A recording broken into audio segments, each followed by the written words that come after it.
It was the first time I ever felt if we did get signed, I could live with these guys.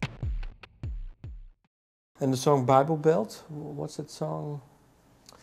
That song is about like a friend who had a very arduous upbringing, and when I first decided to try and write about personal kind of experiences as opposed to just like fictional narratives, it was easier for me to put myself in somebody else's shoes, so I would write about experiences my friends had had or my family had had, rather than writing about my own personal experiences.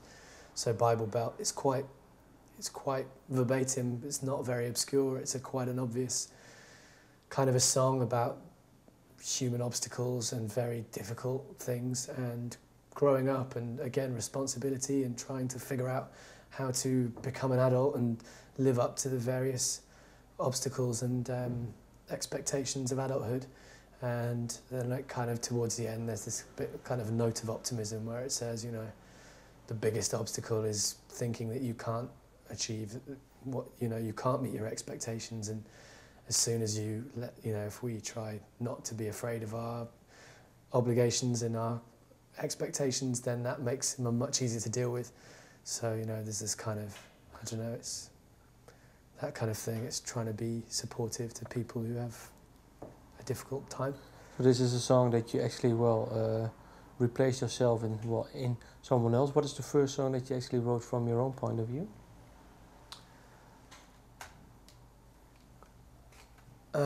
History book, I think, probably. And how come then by this point you made the shift towards your own? It was, again, just a very slow, cumulative process. It was almost unconscious. I don't think now I can look back and say initially I wrote narrative fiction, then I began to write about other people, and then I slowly began to write about myself. But in reality, it was a very jumbled kind of unconscious process where, I don't know, I just found myself writing a little bit more about my own experiences and things. And how come you felt more comfortable, maybe? I guess so, yeah. You know, I was very shy and very, you know, quite insular when I was younger. I wasn't, you know, I was very geeky at school. I didn't have a huge amount of friends. You know, I didn't do sport or anything very much, which kind of separated me off from a lot of people. And I was happy to read or sit and play with computers or do whatever. And, you know, so I think it took me a long time.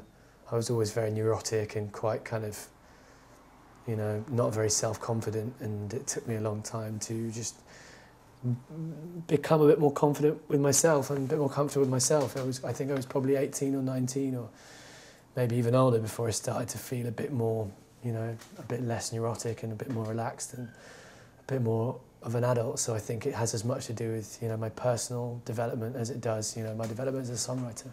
When did you write history book? As I started medical school, kind of, it was one of the first Dry the River songs. So the songs like Shaker Hymns predate Dry the River. But History Book was the first song I wrote for Dry the River, knowing kind of that it was going to be a band. So that's maybe the point that you've actually felt well secure about what you were doing. It was the first time I really felt, you know, this time I'm in a band where everybody gets on, we're comfortable on a personal level. If we were to be, it was the first time I ever felt if we did get signed, I could live with these guys and we would get on and there would be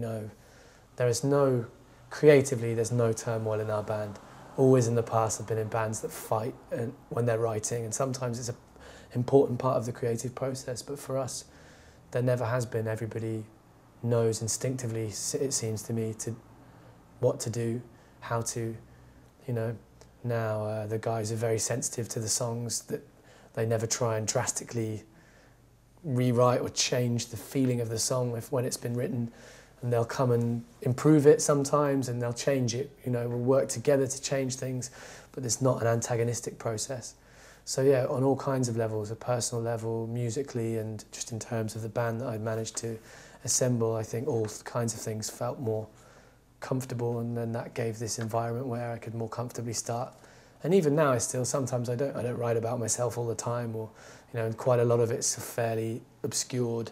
You know, it's not like a heart on sleeve diary of my daily life, but it's creeps in there more now, and I think that's representative of just a bit more comfort and yeah.